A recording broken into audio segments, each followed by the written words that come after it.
Alô, comunidade!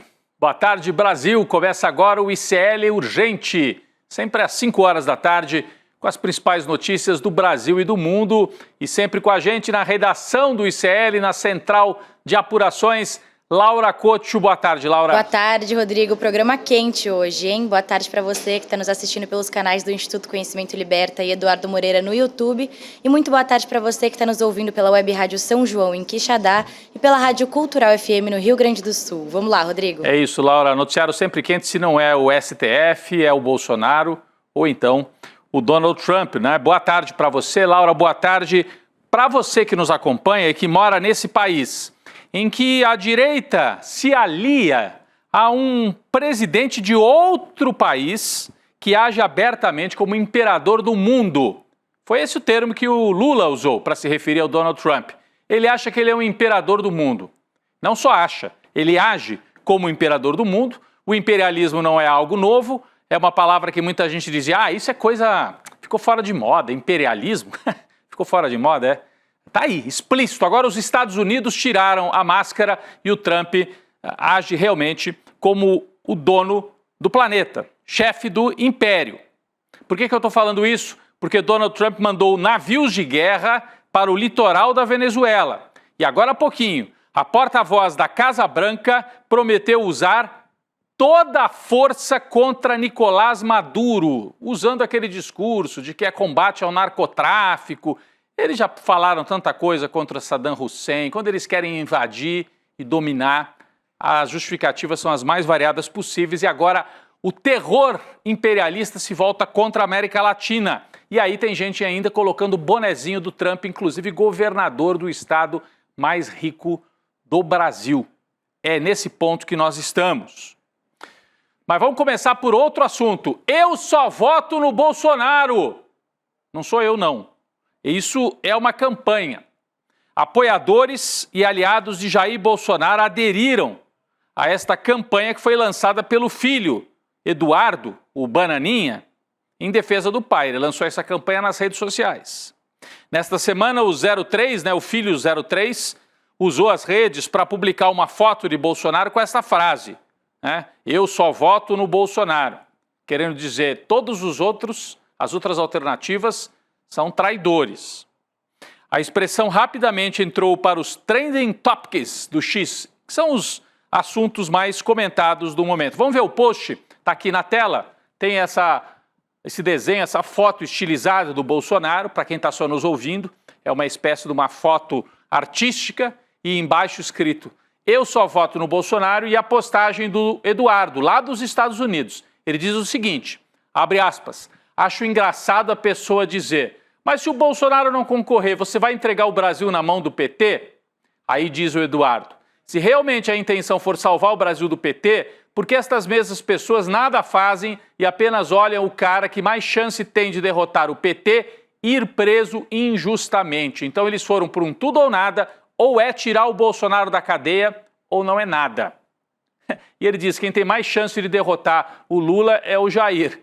Lembrando que o Jair perdeu a eleição estando no poder. Então, se o Jair é a melhor chance, eu fico imaginando as outras. De qualquer maneira, mostra um caminho de desespero e de chantagem do Eduardo Bolsonaro. Ele chantageia o Brasil usando essas sanções aí do Trump e chantageia a própria direita, dizendo ou é Bolsonaro ou é nada.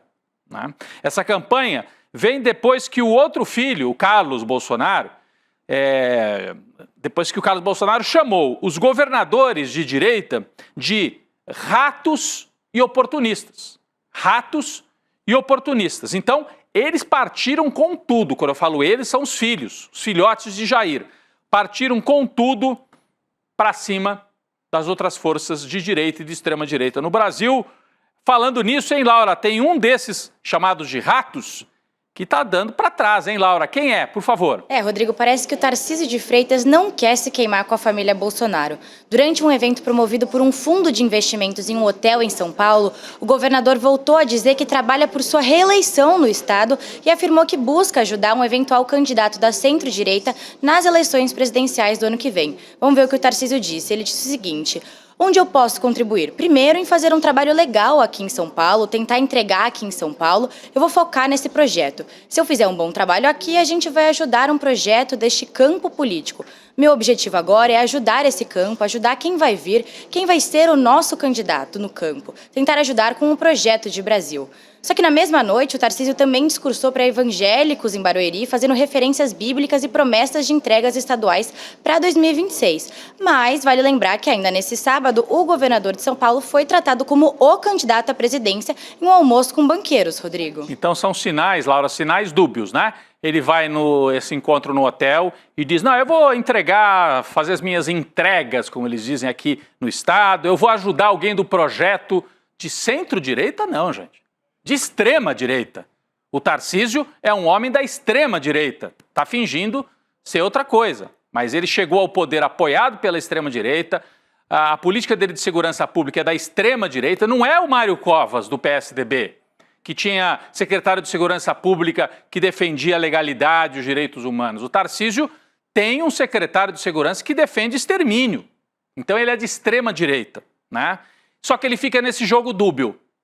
Para não desagradar totalmente a família e não ser chamado de rato, mas já foi chamado de rato, ele diz, não, eu vou ficar em São Paulo. Ao mesmo tempo, quando se encontra em petit comité, assim, só com poucas pessoas, junto a banqueiros, ele diz, não, eu posso até sair a presidente, sim. Então, ele ainda está mantendo o nome dele aí, né, para, numa eventualidade do Lula cair nas pesquisas, Tarcísio se apresentar de novo. Bom, esse medo tem a ver justamente com pesquisas públicas, algumas, e outras encomendadas pelos partidos políticos, inclusive o Kassab, o PSD, tem várias pesquisas rodando aí, mostrando que o Lula se recuperou e o Tarcísio perderia a eleição para presidente hoje. Amanhã sai nova pesquisa, está aqui na tela, ó. Quest faz nova pesquisa sobre a avaliação do governo Lula e também sobre a corrida presidencial de 2026. Tem gente que colheu a informação de que com os números parciais já dos pesquisadores na rua, é dado como certo que essa pesquisa da Quest vai trazer o Lula se recuperando ainda mais, subindo mais um patamar. E aí o Tarcísio, ó, que não é suicida, não vai se arriscar numa campanha a presidente, ainda mais com os filhos do Jair chamando ele de rato, numa campanha contra o Lula que vem se fortalecendo. Vamos aguardar. Amanhã sai pesquisa Quest de avaliação e pesquisa também de quadro eleitoral. Não é que os quadros estejam uma maravilha para o Lula, mas ele está se recuperando e está se fortalecendo para 2026. Vamos sair um pouquinho da política nacional e falar sobre as ameaças que vêm de Washington. Um grande conflito pode estar prestes a explodir aqui na América Latina. A porta-voz do governo Trump, Karoline Leavitt, disse hoje, na verdade agora há pouco, eu estava na redação aqui e vi no momento em que essa notícia vinha e ela fez essa declaração. É a porta-voz do Trump, uma moça jovem que fala em nome do Trump. Ela disse que os Estados Unidos vão usar toda a força contra o governo de Nicolás Maduro na Venezuela. Vamos ver exatamente a frase? Abre aspas para Karoline Leavitt. Maduro não é um presidente legítimo. Ele é um fugitivo e chefe de um cartel narcoterrorista acusado nos Estados Unidos de tráfico de drogas. Trump está preparado para usar toda a força americana para deter o tráfico de drogas. Gente, vamos lembrar o que os Estados Unidos já fizeram? Essa história de que o Maduro pode ter defeitos, e tem. O governo brasileiro mesmo, na última eleição, fez várias críticas ao processo eleitoral. Mas chamar o Nicolás Maduro, que é o herdeiro político de um movimento com força política e com raiz na Venezuela, de chefe de narcotráfico, é absurdo. Bom, a gente pode dizer, o Donald Trump é um aliado de pedófilos. Mas ele é isso só? Ou ele foi eleito pelo povo dos Estados Unidos? No caso dos Estados Unidos, eles já acusaram Saddam Hussein de ter armas químicas. Era mentira, mas com isso invadiram o Iraque, devastaram o Iraque. Eles já acusaram agora recentemente, apoiando Israel, o Irã de estar próximo de ter armas nucleares. Era mentira, mas bombardearam, mataram gente na capital Teherã. Eles não dizem que o Xandão é ditador, desconhecendo inclusive o sistema constitucional brasileiro? E agora, Maduro é chefe de quadrilha, chefe de cartel. Bom, segundo a apuração da agência Reuters, 3 navios de guerra dos Estados Unidos chegarão à costa da Venezuela entre hoje e amanhã. Então a situação vai escalando, é uma situação gravíssima, está aqui na tela a manchete da Reuters. Os Estados Unidos manda navios de guerra para perto da Venezuela, dizendo que vai combater as drogas. Você pode combater as drogas lá na costa da Califórnia. Aliás, o maior consumo de drogas do planeta é nos Estados Unidos. Eles são grandes consumidores. Se não houvesse um mercado das paranoias e uma sociedade doente nos Estados Unidos, não haveria tanta produção de drogas em outros países para abastecer o mercado dos Estados Unidos. Mas está aí, o mundo se armando, os Estados Unidos fazendo o cerco. Em 64, eles mandaram um navio de guerra para a costa do Brasil, na véspera de derrubar o João Goulart. Então é grave. Naquela época eles faziam escondido, agora anunciam que estão mandando os navios. As fontes ouvidas pela Reuters disseram que a justificativa seria justamente enfrentar cartéis. Eles recentemente também instalaram uma agência no Paraguai, segundo eles, para combater grupos narcotraficantes que os Estados Unidos consideram terroristas. Terrorismo e narcotráfico é a palavra de ordem para intervir na América Latina. Hoje, Nicolás Maduro começou a mobilizar o povo e já anunciou a mobilização de mais de 4 milhões de homens da chamada milícia bolivariana. É a milícia popular, é o povo em armas, para apoiar o exército da Venezuela. Está aqui o Nicolás Maduro na tela. O pessoal pode não gostar, eu já fui para a Venezuela 3 ou 4 vezes, cobri. O chavismo segue a ter, já teve muito mais apoio, mas segue a ter apoio muito forte, tem implantação popular, tem apoio, tem núcleos espalhados pelo país inteiro. É claro, os Estados Unidos têm bomba atômica, tem esses navios de guerra, se apontarem para a Venezuela, a ameaça está dada. Mas uma coisa é ameaçar, outra coisa é ocupar. Vamos ver. Mas é gravíssima a situação. Laura Costa tem mais informação sobre isso. Laura. Rodrigo, esta medida acontece depois de Washington aumentar a recompensa por informações que levem à captura do Nicolás Maduro. No início desse mês, o governo Trump elevou essa recompensa para 50 milhões de dólares, cerca de 270 milhões de reais. Antes, no governo Biden, o valor era de 25 milhões de dólares, o que significa que o Trump literalmente dobrou a aposta. Já sobre a mobilização de tropas, a milícia bolivariana foi criada por Hugo Chávez e hoje faz parte da Força Armada Nacional Bolivariana, contando oficialmente com cerca de 5 milhões de reservistas, Rodrigo. Então é isso, são reservistas, é o povo em armas. E olha, isso lá funciona. As Forças Armadas da Venezuela são as únicas na América Latina que não têm formação paga pelos Estados Unidos e por isso, na América Latina não, na América do Sul, porque Cuba também não tem. Então na América do Sul são as únicas que não têm aquele pensamento colonizado formado lá nas academias dos Estados Unidos. Mas é claro que o poderio é esmagador dos Estados Unidos. Então o Trump se elegeu dizendo que ia acabar com os conflitos armados e está abrindo um conflito seríssimo aqui na América do Sul. Mas não é só no Ocidente, hein, gente, que o mundo está pegando fogo. Na Coreia do Norte, o presidente Kim Jong-un defendeu hoje que o país, a Coreia do Norte, precisa expandir o seu arsenal nuclear. A Coreia do Norte já tem bomba atômica, mas ele está defendendo o direito da Coreia do Norte expandir. Por quê? Ele está justificando essa medida citando ameaças militares dos Estados Unidos e da Coreia do Sul, que, segundo ele, podem começar uma guerra na Península Coreana, ali às portas da China.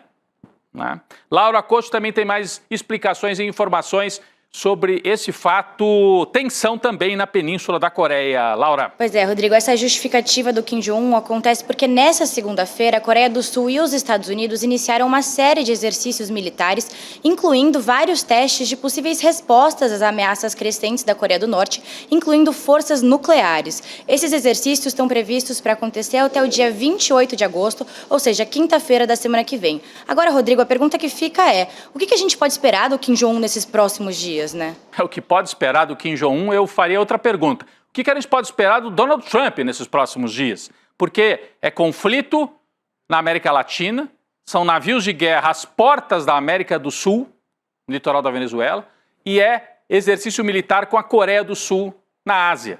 Então está ampliando a tensão no mundo inteiro. E você vê que a justificativa da Coreia do Norte para ter arma nuclear é a ameaça da Coreia do Sul. E a justificativa da Coreia do Sul para fazer exercício militar com os Estados Unidos são as ameaças da Coreia do Norte.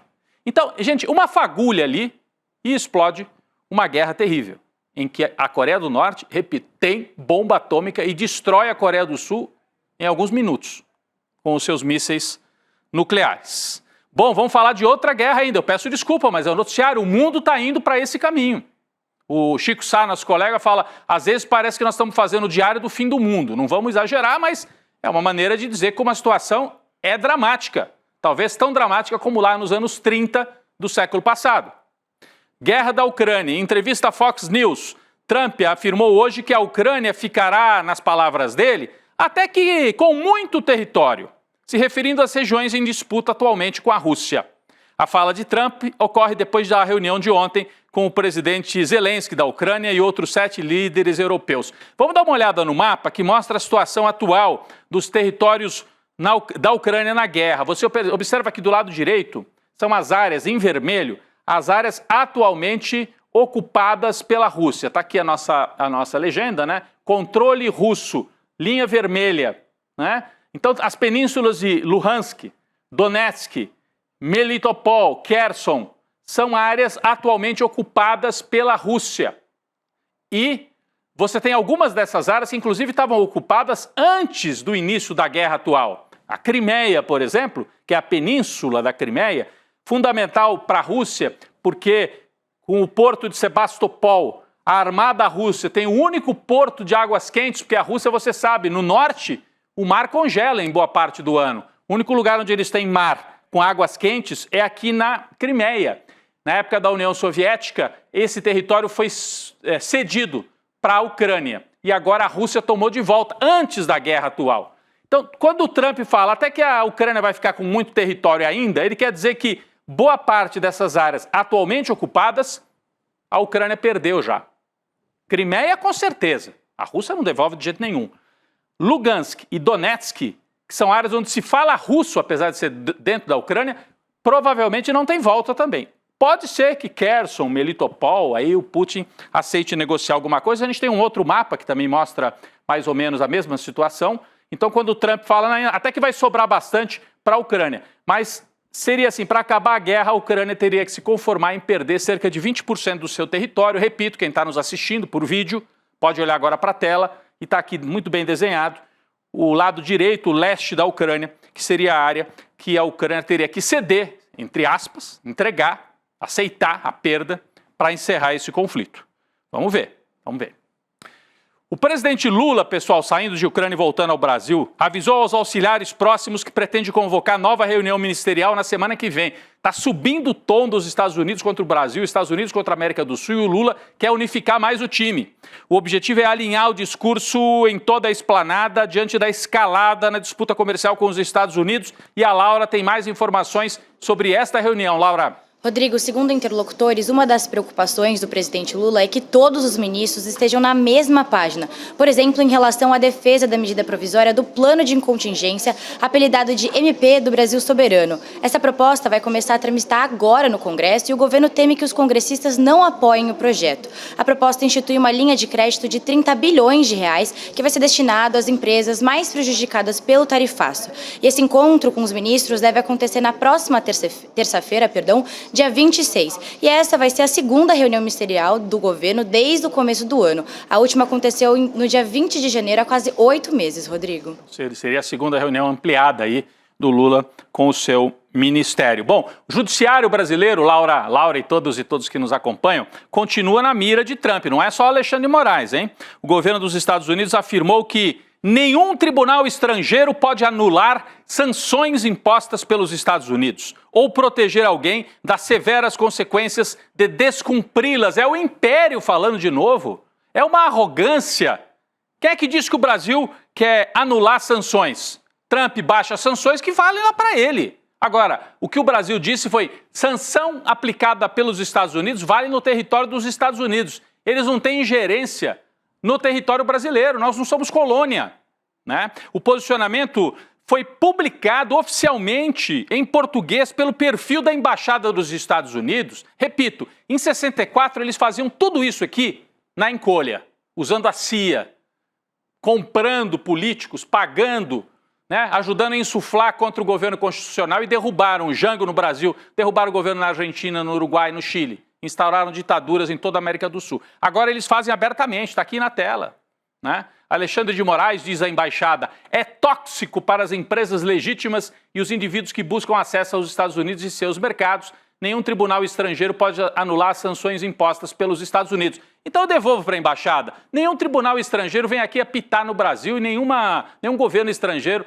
tem ingerência sobre o que o Brasil vai fazer ou deixar de fazer, né? Mas isso tudo aqui, essa publicação arrogante, descabida, imperialista, imperial dessa turma do Trump, vem depois que o Flávio Dino, ministro do Supremo, proibiu que sanções estrangeiras unilaterais valham para o Brasil.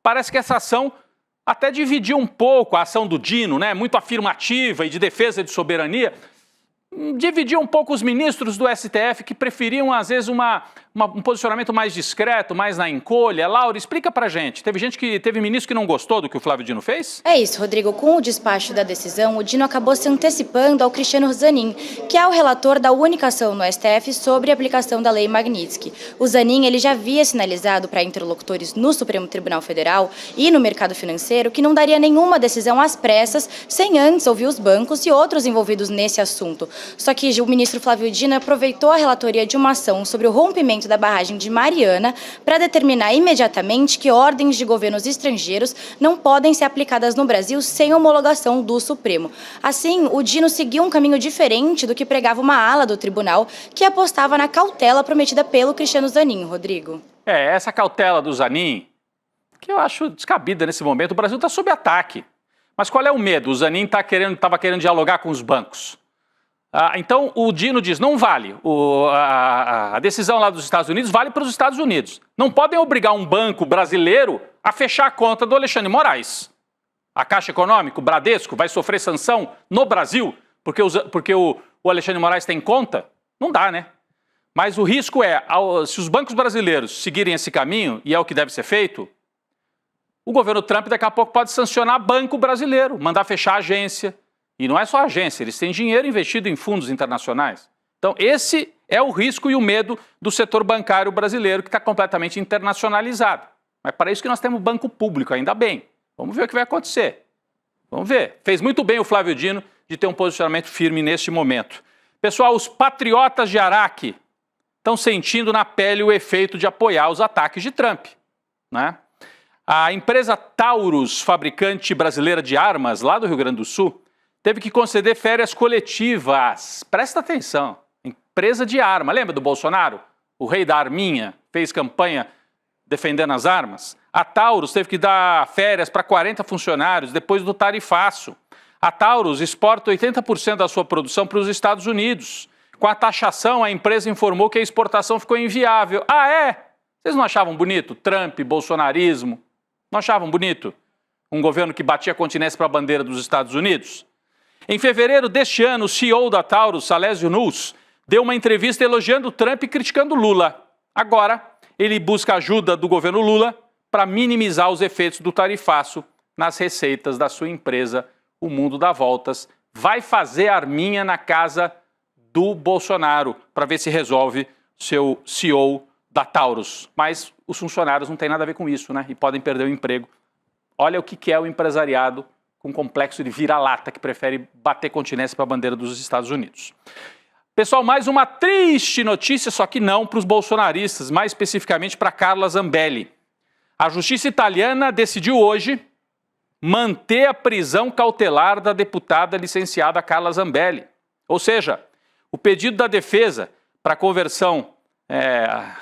a prisão em domiciliar lá na Itália foi rejeitado. Segundo a Advocacia Geral da União, a Corte italiana reconheceu que a prisão de Zambelli pela polícia italiana foi correta.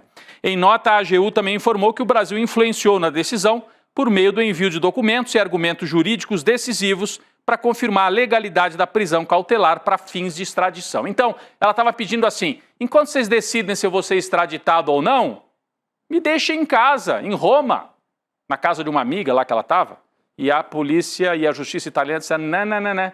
Fica na cadeia enquanto a gente decide se você cumpre pena na Itália ou se vai cumprir pena no Brasil por ter invadido o sistema do CNJ. Ela era toda sorridente, dizia que era inatacável, inatingível na Itália e vai seguir presa.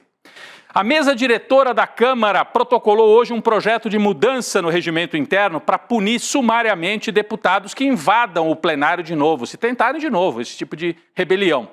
Na nova proposta, o presidente da Câmara vai poder punir quem impedir ou criar obstáculos por ação física ou por qualquer outro meio, se fizer isso para impedir o exercício regular das prerrogativas regimentais e o funcionamento da atividade legislativa. Laura Couto. Rodrigo, de acordo com o texto protocolado, essa medida se faz necessária diante dos recentes e graves episódios de ocupação da mesa. Aí fazendo uma referência clara ao motim dos deputados de extrema-direita que aconteceu no primeiro dia de retorno do recesso parlamentar aí no começo de agosto. A mesa diretora usou a ocupação como justificativa para o projeto, ressaltando que tais atos não apenas paralisam a atividade legislativa, mas também erodem a imagem e a autoridade da casa perante a sociedade. Além disso, a proposta da mesa diretora diz que em casos como esses, não há tempo hábil para guardar toda a tramitação de representações por quebra de decoro e que quando se trata de flagrante de agressão física ou paralisação das atividades, a resposta deve ser imediata e eficaz. O projeto deve ser votado ainda hoje, Rodrigo. E outra decisão importante na Câmara, rapidinho, é que o Hugo Mota decidiu pautar para hoje regime de urgência do projeto de lei sobre proteção de crianças e adolescentes, o chamado PL da adultização. Você está acompanhando, foram as denúncias do FEL, que está até aqui, ó. Né, e que geraram toda essa repercussão. Pode ir à votação ainda hoje o debate, o projeto de lei sobre esse tema. E eu queria trazer mais uma notícia ainda, a gente vai acompanhar tudo isso, no N2 podemos trazer mais informações sobre o PL da adultização, é um nome complicado, mas é o PL para impedir as redes sociais de propagar pedofilia. Resumindo, é isso. Vamos lá. O filho do cantor Renato Russo, Giuliano Manfredini, enviou uma notificação extrajudicial ao Partido Novo, só que é mais velho do que a UDN. Pelo uso não autorizado da música Que País é Esse? A canção foi tocada durante o lançamento da pré-candidatura do governador Romeu Zema à presidência da República. O Zema lançou a candidatura dele, cara de pau, usando música do Renato Russo. No documento, Legião Urbana Produções, que detém os direitos sobre a marca, afirmou que houve violação dos direitos autorais e solicitou que tanto o Zema quanto o partido se abstenham do uso da música em publicações futuras, no Instagram ou em qualquer outra plataforma. Manfredini disse: mais uma vez a extrema-direita insulta a obra do meu pai, a memória dele, e faz uma afronta aos direitos autorais. Não pegou bem, fez muito bem a família do Renato Russo de dar um chega para lá no governador que gosta de comer banana com casca e tudo, e está se lançando à presidência e atacou a memória do Renato Russo. Show! Sai, Zema, não vai usar a música do Renato Russo. É isso aí. Laura, obrigado pela participação mais uma vez aqui ao vivo no ICL Urgente. Obrigada, Rodrigo. Até amanhã. Até amanhã. Pessoal, estamos falando tanto de extrema-direita, a cartilha do autoritarismo está em curso, né? Está sendo usada no Brasil, os sinais estão por toda parte. Se você quer saber mais sobre isso, atenção. Como as democracias morrem, dia 28 de agosto, uma aula com um dos autores desse livro que virou um clássico no mundo inteiro, né? O Ziblatt, Daniel Ziblatt, estará ao vivo com o Eduardo Moreira para dar uma aula gratuita. Ele vai explicar, né, tudo que está ali no livro. Se você não leu o livro, faça a aula. Acompanhe a aula dia 28. Como é que você faz isso? Digitando iclurgente.com.br, preenche com o seu e-mail. Vou falar de novo. iclurgente.com.br. Vai abrir um campo, você põe o seu e-mail e aí a equipe do ICL te avisa. Olha, é hoje. Ou então você faz aqui pelo QR Code, ó. E aí a equipe te avisa, é hoje, dia 28 de agosto. E aí você assiste a aula e entende melhor esse avanço da extrema-direita no mundo e também aqui no Brasil. Não perca Como as Democracias Morrem no dia 28 de agosto. Vamos agora para o N2 com a Gabi Varello, Chico Sá, e daqui a pouco eu estou por lá. O ICL Urgente volta amanhã. Valeu! As democracias não morrem mais com tanques. Hoje, elas morrem com votos. Morrem com um vírus que é implementado dentro do regime democrático para destruir a própria democracia. Quem nos ensina isso é Daniel Ziblatt, professor de Harvard e autor do livro Como as Democracias Morrem. Quer a notícia do ano? A bomba! Ele vai dar uma aula online gratuita para todos nós da comunidade do ICL. E mesmo você que não é da comunidade CL vai poder assistir também gratuitamente. Vai ser traduzida para o português para todo mundo poder entender. Vai ser no dia 28 de agosto, uma quinta-feira, às 8 horas da noite. E aí chama teus amigos, tuas amigas também para participar, porque assistir uma aula dessa defende a nossa democracia. Mais do que nunca a gente precisa disso. Um abraço e até dia 28 que eu vou estar lá com vocês. Eu vou passar a vida fazendo o quê? Mantendo o meu padrão? Eu acho que a vida tem alguma coisa a mais para valer a pena. O privilégio da classe média é reproduzir o conhecimento legítimo. As boas universidades, línguas estrangeiras. Filosofia é amizade pela sabedoria ou amor ao saber. O ser humano é um ser de desejo, não tem limites. Aqueles que lutam pela vida, lutam por Jesus, ainda que nele não tenham fé. We don't have a sharing of wealth, sharing of power, and sharing of status, and a sharing of dignity, as I say. The events of 1945 led to the establishment of the Doomsday Clock. With the question of capitalism's tendency. Noi produciamo una ricchezza crescente, ma qual è il problema dell'economia?